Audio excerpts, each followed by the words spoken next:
Well, if you missed us last week, we missed you too here on Horse Sense. Bailey had some personal matters to attend to. I was busy, as you know, if you read the blog or out on doing other things, but I missed talking the Whitney with Bailey. So we're going to do a little recap of one of the biggest races, if not the biggest race of the year. And then we're going to talk about a couple partner tracks having one of their biggest days of the year, two of them, but they're not on the same days. We'll give them a little love. Up next.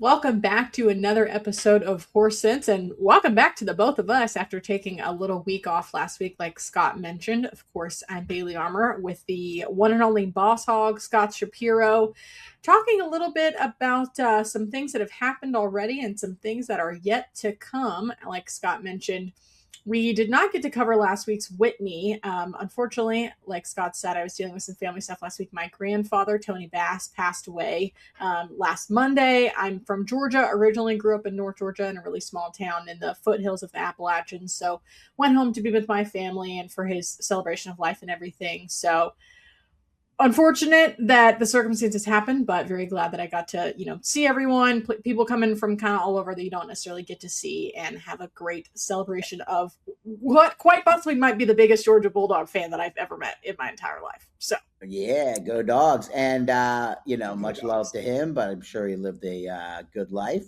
And oh I'm yeah. hopeful. But I also think that one good thing came of it, silver lining, is you remembered the Dukes of Hazzard. Maybe someone just reminded you. You've called me Boss Hog twice. Usually it's Boss something else, but Boss Hog, not necessarily a compliment if you know who that character is on Dukes of Hazzard. Our old, Dukes of Hazzard not so good, but but it's such he a had a lot of good power, nickname. at least. But he was not necessarily a man of not necessarily a man of much great intelligence. No, we're gonna reclaim it. We're gonna reclaim Boss Hog in the name of out of Dukes of Hazzard. Was up at this crazy restaurant up in Hiawassee, Georgia, Blairsville area last weekend when the Whitney actually went off with like no cell phone service. So we're in this like crazy old cash only steakhouse, and the horse that I'm obsessed with, that everyone knows, Sovereignty, obviously was going to run on the Whitney, and I didn't get to see it, but I saw it on replay and have watched it like a You million and can't one. even get it. Some of the can you get the first bet app, the first bet app? Does it work in Yeah, Georgia? down there you can, but there was no cell phone service Oh, where okay. we Because were because I we were remember like there was at least up in the mountains. one. There you go. Another reason to roll with us, because some There you go. places you can't even, their app doesn't even work in Yeah. Georgia and states of that where it's not legal. But well, we're back to talk about that. But what about what else are we going to talk about? I know you've got some exciting stuff with the partner tracks that you work with this week as well. Yeah, very much so. A little something, something. So, like I mentioned, stuff yet to come this weekend. Saturday and Sunday are two of the biggest days of the year for our partner tracks here at Xpressbet and First Bet, and two teams of people that I am very proud and very happy to work alongside with, coordinating some of their promotional deals. I even have my Seattle sweatshirt on today. It's backwards. It might be backwards. I don't know. My Seattle sweatshirt that I got last year when I went up to Emerald Downs and was at Woodbine 2 years ago, and we'll talk about that later. But it is King's Plate Day at Woodbine on Saturday. That'll come with some premier promotions. And the Sunday card, not to be outdone by Emerald Downs, will also come with some good stuff there that we'll get into a little bit later in this week's episode. So get hyped, get amped for two fantastic days of racing put on by some very good people, one of which I will be in attendance at. The Emerald Downs card at Oh, I thought you might. the Longacres Mile I card at thought Emerald you Downs. might There we go. leave them hanging. You're not a pro. No, You left them no, hanging until no. segment two. Maybe they would have stuck with us longer. I don't know. Maybe they would have, All but right. Well, we got the for more on that. Woodbine Kings Plate Challenge too to go along with the big day with our partner track Woodbine. So that's the Mhm. big tournament on Saturday, along with Week 5 fun on the Sun. There's qualifiers running, and the biggest another big qualifier for the $4,000 Pacific Classic Challenge, which of course is next. Well, I don't know if of course, but Pacific Classic is next weekend. So those out west know that the Pacific Classic, biggest weekend of the summer out there at Del Mar, biggest day. They know that that's coming up, but maybe not everybody nationwide. So unfortunately, we won't see journalism in there, but I think we have a couple of interesting horses that we'll talk about next week. But we're going to talk about some of the better, even the top 4-year-olds and up type horses that ran last weekend. Coming up next. Well, there's been a lot of big races this year. Obviously, the Triple Crown races are kind of in their own category. Some of them are even going to be in their own category next year. There Grade you one go. races for 3-year-olds. But for the big older horses, there's been some good ones. I think it would be hard to argue that the Whitney isn't one of the most important, other than the Breeders' Cup Classic. A lot of the big horses are pointing to the big one at Saratoga. It's become kind of the centerpiece of a lot of their seasons. And Yeah, I mean, I think that it's clear that the Whitney kind of separates even from the Pacific Classic, unless there's just there happens to be a West Coast connections. Even then, sometimes they come out east. So, not a knock on the Pacific Classic, which we'll talk about next week, but this is the top, and this was pretty much all the ones you wanted to see. We didn't get to talk about it last week. Bailey probably, I don't know, maybe she would have still been on Sovereignty. She was pretty disappointed, but we're going to talk a little bit about how the race played out, maybe how it could have been different in a different time, which is kind of something I like to do. And handicappers, well, people that really dive into the PPs and dive into the videos like to do, because that's how you find bigger prices, by finding things that can be different the next time. The results are kind of on the paper. Most people can see that for themselves. So anyway, I think we'll just start with the inside three and just kind of talk about them. And they're kind of they're kind of easy to group together. Actually, you know what? Let's do this. Let's talk about the break. I think there's a few key points of the race, and I think by the time we got to the stretch, you could argue we didn't. There wasn't really that much to talk about, other than horses that were running and horses that weren't. But I think between the start, the first turn, and pretty much that decided the race, which probably is often the case. But did you notice anything out of the gate before I throw in my part that was intriguing to you? One of them is obvious, I guess, and I'll let you provide that. That's kind of the recurring theme. But then there was a couple of one other thing that I didn't notice at the time that I noticed watching the race back.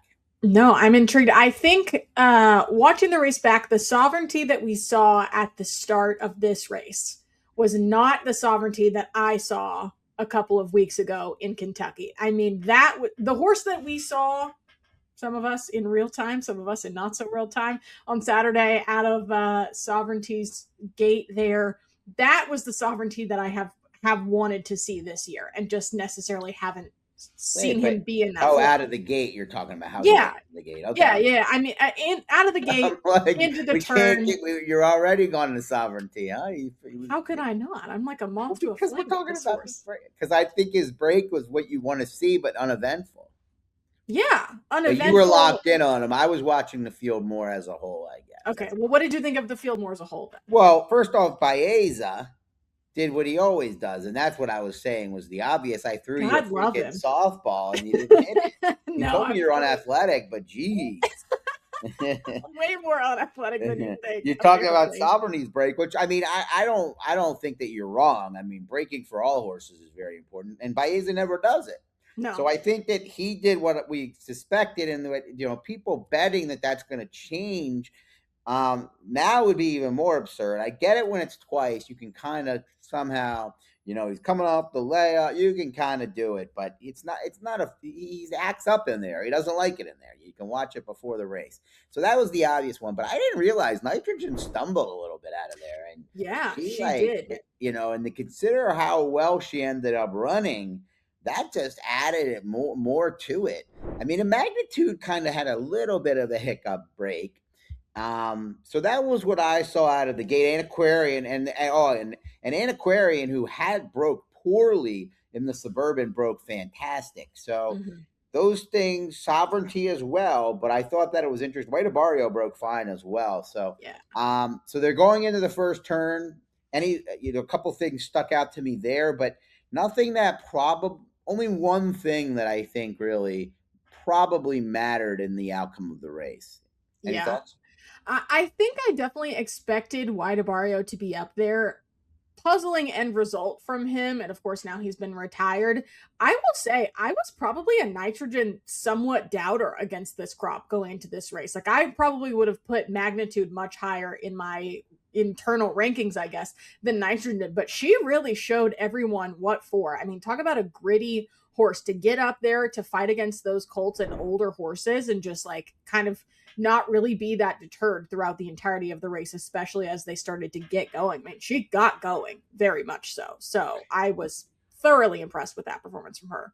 Yeah, and I think how the race played out early is what gave her the, I think it was what put her, show that she was capable. I mean, I talked about how, just in my head, not with data or anything, but it always seems like the fillies when they take on the boys get ridden a little more aggressively than you might think of them against their own gender. I don't know I would why say that so. might I think be. that's fair. Yeah, it seems that that's the case. So I kind of thought Johnny V with a filly with already speed was Hmm. gonna take it to Magnitude, but Magnitude was just kind of flat, I think, too. I mean, I don't want to take away from the fact that he ran a little bit early, but he was Yeah. just not himself, obviously. He dropped back way early in there. But I think the way the beginning of the race played out with Nitrogen really, other than the quick stumble, just being a little bit more on her game than Hmm. Magnitude in terms of sharpness. And that's kind of what happens. That's kind of what people talk about bounces. The horse regress. They might train five great in the morning, gone 3, 4, 5 furlongs, but when they go up against other horses after the big performance, I don't know why it happens, but I've seen it for 30 something years at this Yeah. point. So, but that to me was where the race was made in terms of a number of things. You had Nitrogen taking it to Magnitude and not really having that hard of a problem. And Aquarian, I think he ran his race and he put himself into the race, unlike last time when he broke bad. Hmm. But the one thing that I wanted to bring you in for, obviously, is the sovereignty talk. Since you wanted to talk about that right off the rip, well, How could full I not? screen. No, but to me, the one thing I noticed most from anything else is he has not been far off the pace in any of his recent. Remember that change since Yes. Derby, Yes. and it worked for a while, and everyone thought that made him better. But Hmm. clearly, in his first two starts of this year, it didn't, or he didn't have what he had last year. But it seemed like dropping him back, he got a good setup. But I mean, I think he was going to win regardless. It just Yeah. seemed like I don't know if that was. I wonder if it was planned or it's just the way that it shook out. I think if I had to guess, I would say it's probably just the way it shook out. I mean, I think maybe the horse that they thought he was with whatever training over the winter, coming back into early races this year, he has matured and settled back into the sovereignty that we knew. Like the sovereignty that we saw on Saturday is the horse that we should have been seeing all along. And for whatever reason earlier this year, it just did not pan out that way. I think they've probably adapted some strategies. I will say, I don't know if he just likes being at Saratoga more or what, but like he looked so incredibly fit without being like overtired, overexerting himself or anything. Like the way he started to kind of back up as they started to get going and just sit and wait and then hunt down the target like we Hey, know that some he horses likes to like it do. more there. I mean, They and just some like, I mean, don't. but talk about like the kickback, him finishing that race. I mean, he was like ears to armpits, covered in mud, just gross from all of that. Doesn't ever phase him, seemingly. And in the gallop out, he looked like he was ready to run another half mile. Like it seemed like it was almost a struggle Well, to pull him up. So, I'm excited that you're so excited for a horse that was a big part of maybe the Triple Crown not being what it once was. So good for sovereignty, you. I'm glad sovereignty one of had my horse. returned, which I'm I glad. will enjoy. White Barrio is retiring, right? So we know that was it. He was 4 wide into the first turn, but it didn't matter. He was completely empty. So him and Magnitude to me were the no shows in here. Yeah. Nitrogen and Sovereignty were the obvious yeses to me.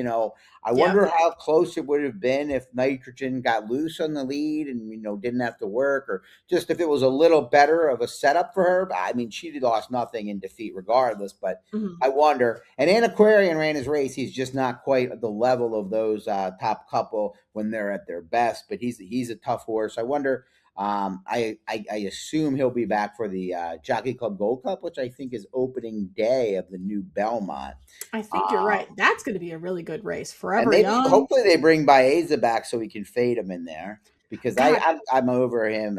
And Tistastic, I I picked an Aquarium Bailey. I didn't trust any of the favorites. I definitely didn't trust Magnitude to run that race again. You know how I've been over Baeza for about a year now. oh yeah. Do we know So anyone that's still like super in the Baeza camp? Baeza was a pick for a lot of people last. Yeah, people were. I think it might be. I mean, I don't know how many times you can make an excuse for a horse, but for a horse breaking poorly, and he didn't even finish that well this time. No.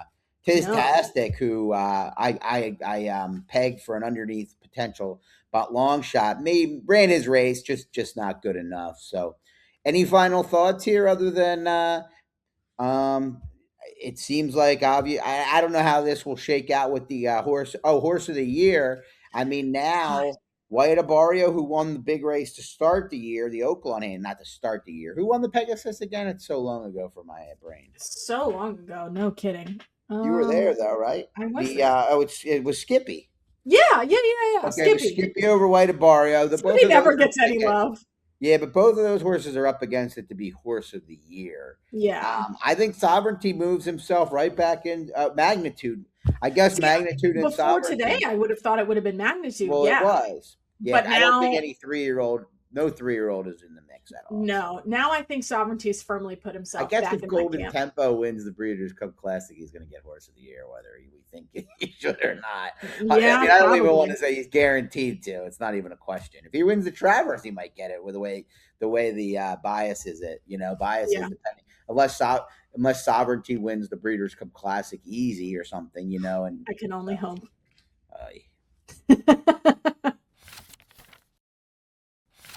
Well, one of the things we like to do at First Bet and Xpressbet is give love to our partner tracks. Obviously, probably the ones that are our tracks that we talk about, Gulfstream and Santa Anita, a lot on the program. We've mentioned Woodbine. They got started a few months ago, but they one of their two biggest days of the year, I think it's fair to say, or at least two biggest weekends, is coming up there with the King's Plate, which is the Canadian Triple Crown, the first leg, right?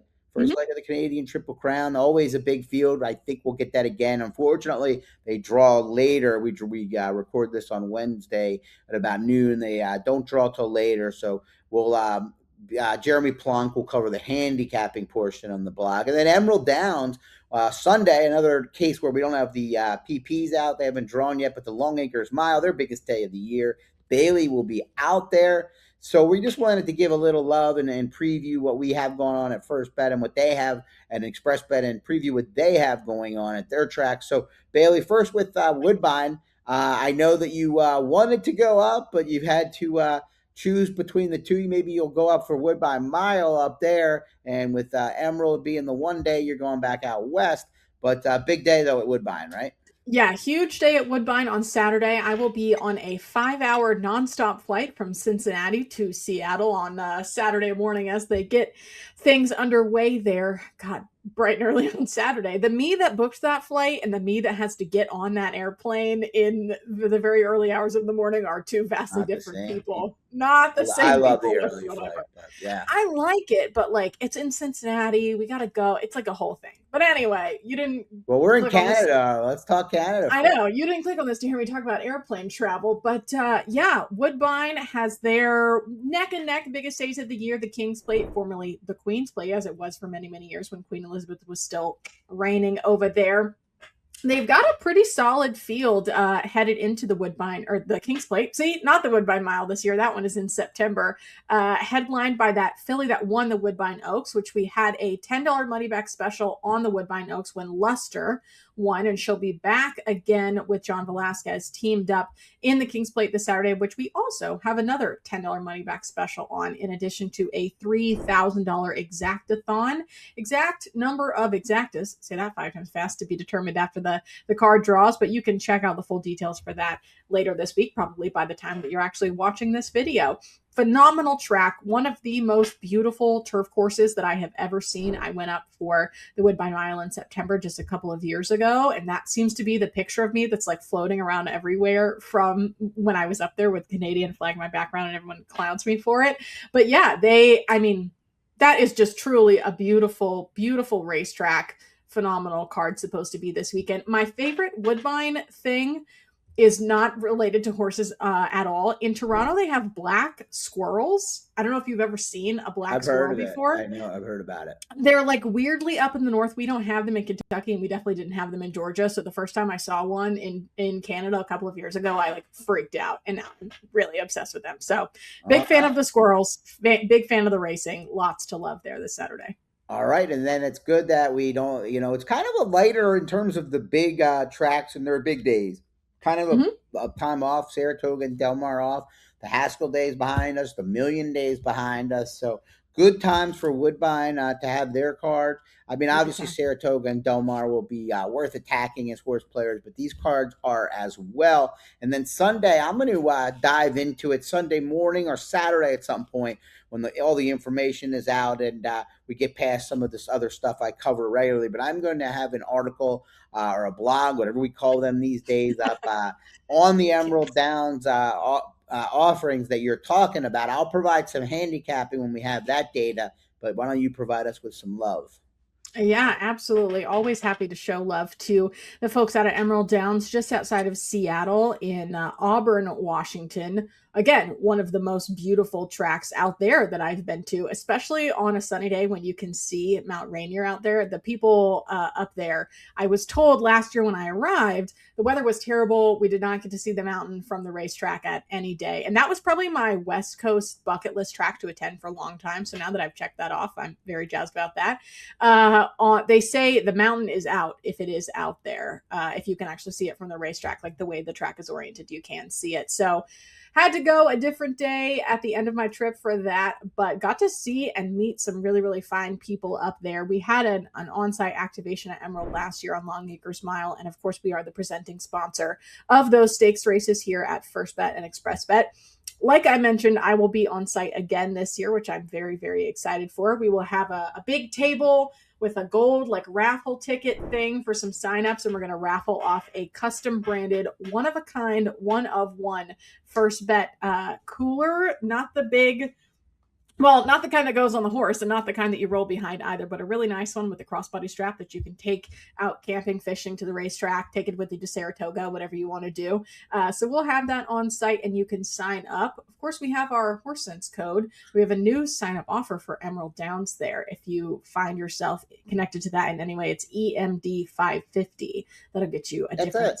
sign up offer than our normal one. I've always heard great stuff about that track. Not that most of the people we're talking to are going to be able to attend, but obviously anybody that can get out there, you'll get to meet the bit bubbly Bailey Armour, who will be excited to be there. She's been talking about this trip for a while. Are you in and out 24 hours, or are you out? You get to stay a little longer. 48 hours and some change, basically. So I fly That's in like a real Saturday. life work trip driving that. It is. Yeah, Fly in good Saturday girl. morning. Yeah. Have to fly in the polo shirt and everything because I have to go from the airport to the track Yeah, essentially once I yeah. get the rental car. Imagine doing that and having to go on TV for 8 hours. That's No, thank you. You'll see me on the simulcast feed on Sunday, but thank God that's not directly after the flight. And then I'm flying home on Monday because, of course, in August, I'm also selected for on call for jury duty, which I really want to serve on jury duty. But they haven't called me yet. I'm excused on Monday because I have to fly home. So we'll see if they pick me for that. But that's short turnaround there. Fly up on Saturday and then back on Monday. Wish I could spend more time. It is a phenomenal place with some great people, but looking forward to a big Sunday. all right. You heard it here. Bailey Armour loves everything, loves the world, and she loves sovereignty. She loves Woodbine, and she loves Emerald Downs.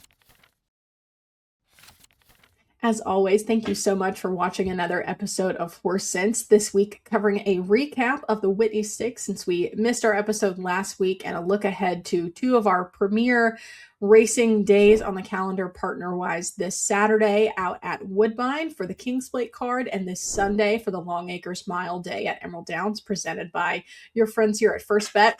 Plenty of promotions on all of those things, like I mentioned, in addition to 10 times points on the Summer Sweep Pick 5 at Gulfstream, featuring some partner races there in that special wager. And hey, if you find yourselves on site at Emerald Downs on Sunday, I doubt you will, but if you do, you can find me beside the Peach Cobbler stand. I have staked out that real estate, and I highly recommend the Peach Cobbler stand out there.